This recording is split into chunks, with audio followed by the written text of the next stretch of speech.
사람이 사는 사회, 어느 나라이든지 어떤 사회이든지 믿음과 신뢰를 줘버리는 사람들이 있기 마련입니다.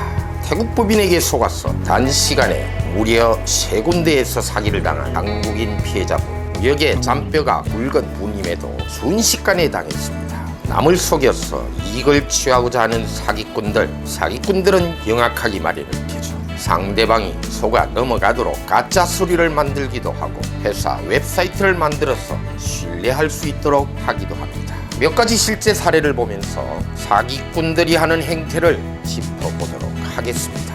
태국 관련 사업을 하시는 분들, 태국에서 사업을 하고자 하시는 분들 특히 주의 깊게 영상을 참고하시기 바랍니다.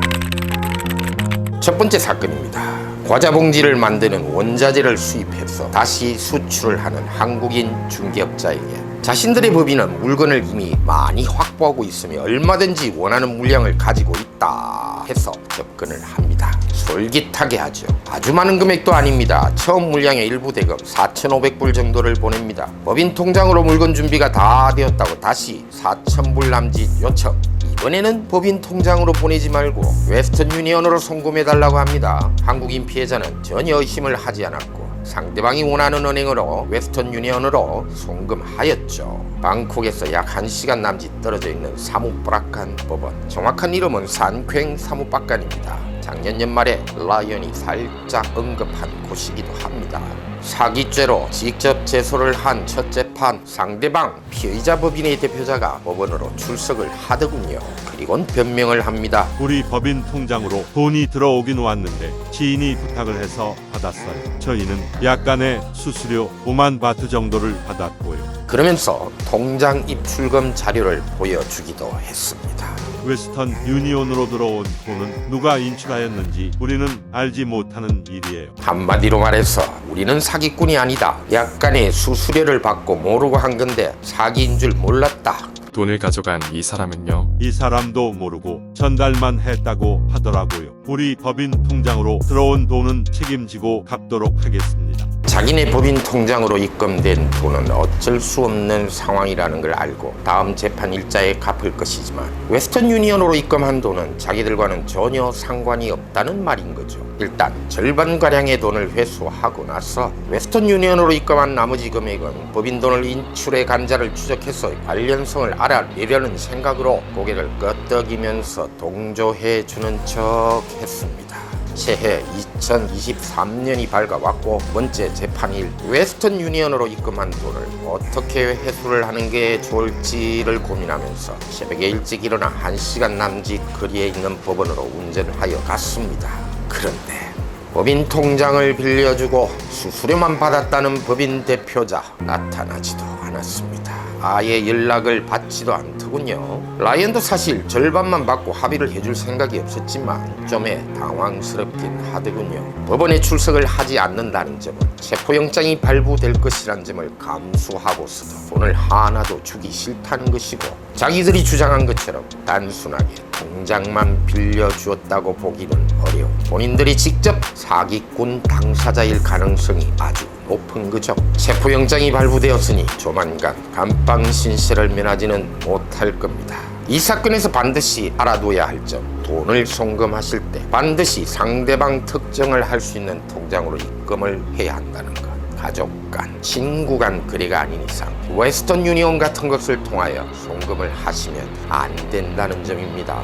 로맨스 스캠으로 150만 바트가량을 태국 통장으로 보낸 한국인 여성 피해자분. 이 사건 첫 재판 일자가 3월 24일로 잡혔습니다. 참 어려운 과정이었죠. 시간이 오래 걸렸지만 이 사건을 계속 진행할 수 있었던 중요한 점, 한국인 여성 피해자가 돈을 송금한 태국 통장이 바로 특정될 수 있었다는 점에 있습니다. 만일 이 피해자가 웨스턴 유니언 같은 통장에 주인을 특정할 수 없는 방법으로 송금을 하였다면 사건 진행은 처음부터 불가능해진다는 말이죠. 통장으로 입금을 받은 통장주는 여하간에 책임을 져야 합니다. 얼마 전에 한국인 남자가 태국인 친구에게 통장을 빌려주었는데 그 통장이 범죄용으로 사용되었고 한국인 남자는 태국 경찰에게 체포되는 그런 사건도 있었습니다. 은행계좌통장 빌려주지도 말아야 할 것이며 송금할 때도 통장에 입금하는 거 필수라는 점 잊지 마시고요. 두 번째 사건입니다. 동일한 피해자분이 당한 사건, 두엉짜이 사건이라고 합니다. 유한법인인 두엉짜이는 피해자에게 자기들 회사가 태국 전역에 걸쳐 있는 상당한 규모 있는 회사라고 소개합니다.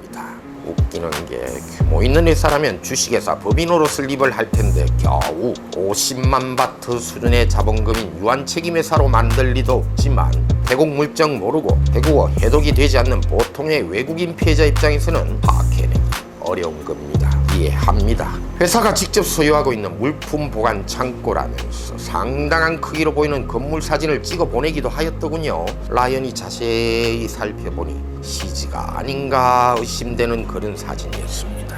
가짜였습니다. 라이센스 수료도 가짜, 모든 게 가짜였죠. 70만 바트가량의 돈을 이미 송금하여 준 상태.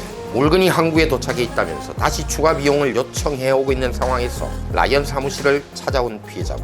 라이언이 살펴보고 라이언의 설명에도 불구하고 물건을 바이어에게 보내야 하는 절박감으로 사기가 아니길 바라는 피해자. 그런 피해자를 모시고 주소지에 있는 회사를 직접 눈으로 보여주어야겠다고 생각했습니다. 제법 거리가 있는 곳에 있는 등록된 주소지, 대낮도심, 트래픽잼을 뚫고 도착한 그곳. 아무것도 없었습니다. 아주 낡은 오래된 주택들만 능그러니 여러 차례 걸으면서 돌아보아도 회사 간판이나 어떤 흔적을 찾을 수가 없더군요. 추가로 돈을 보내주려다 그제서야 사기라는 걸 알게 된 피해자분. 이후에도 사기꾼들은 악랄하게 온갖 핑계를 대면서 물건 선적을 못한 책임을 피해자에게 돌리려고 하기도 하고 다시 돈을 보내오도록 설득도 해오고 가관이더군요. 첫째 판, 정확한 법원 이름은 산쾌나콘느아 쨍와타나 이민청 건물과 함께 각종 정부 청사들이 몰려있는 곳에 있는 그런 법원입니다. 까무잡잡하고 순박해 보이는 50대 정도의 태국 여자가 줄서게 있더군요. 두엉짜이라는 유한책임회사의 주소지가 있는 곳에 대표자로 올라있다는 여자도 마찬가지였습니다. 70만 바트를 통장에서 받아서 수수료로 7만 바트 정도 챙겼더군요. 근데 이 여자는 정말이지 순박한 부지런히 시골 아줌마처럼 보였습니다. 수수료를 7만 바트나 받았는데 너무 많다는 생각하지는 않았나요? 아는 사람이 회사 설립하면 돈 준다고 해서 자기 회사 통장으로 돈을 입금받았으니 어쨌든 간에 책임을 져야 하는 팔자가 되었습니다. 다음 재판 일자에 10만 바트를 주고 조금씩 갚아 나갈게요. 이 여자가 이래서 한 달에 받는 돈이 12,000바트라고 하더군요. 12,000바트. 약간은 불쌍한 마음에 일단 수긍하고 다음 일자를 약속했습니다. 두 번째 재판이 10만 바트, 약속된 10만 바트가 아닌 2만 바트 겨우 가져와서 돈을 이것밖에 마련 못했다고 사정을 합니다. 단호해야 합니다. 약속한 일시불을 가져오세요. 다음에도 안 가져오시면 합의는 없습니다. 세 번째 사건입니다. 9,000불 정도의 피해를 당한 동일한 피해자의 사건. 패차구는 방콕에서 5시간이 넘는 거리에 있는 태국 동북부에 있는 주입니다. 사실 피해자분이 너무 단기간에 한꺼번에 여러 건을 당한 입장인지라 기본 변호사 비용만 받고 시작한 3건의 사건인데 이 사건 이렇게까지 장거리에 있는 법원이 될 줄 몰랐습니다. 이 사건 사기꾼들은 아예 종적을 감추다시피 하면서 법원에 나타나지도 않고 있는, 그렇다고 사건을 내팽개치지도 못하는 입장. 다음 주에 다시 두 번째 재판에 참석하러 갑니다. 6시간 넘게 운전해야 하죠. 한숨만 나오는 그런 사건입니다. 돈을 받은 피해자들이 법원에 출석도 않고 종적을 감추어버리면 할 수 있는 것은 딱 한 가지입니다. 진술을 잘했어. 이 진술이란 거 사실상 피해자가 해야 하는 부분인데 피해자분이 연세가 많은지라 라이언이 위임을 받아서 대리로 진술하고 있는 입장입니다. 그래서 아무리 멀어도 비용 많이 들고 있습니다만 참석해야 하는 입장이 돼버린 거고 정말 미치는 사건입니다. 하여간 진술 잘해서 체포영장이 나오도록 하는 방법 외에는 달리 다른 방법이 없게 되는 겁니다.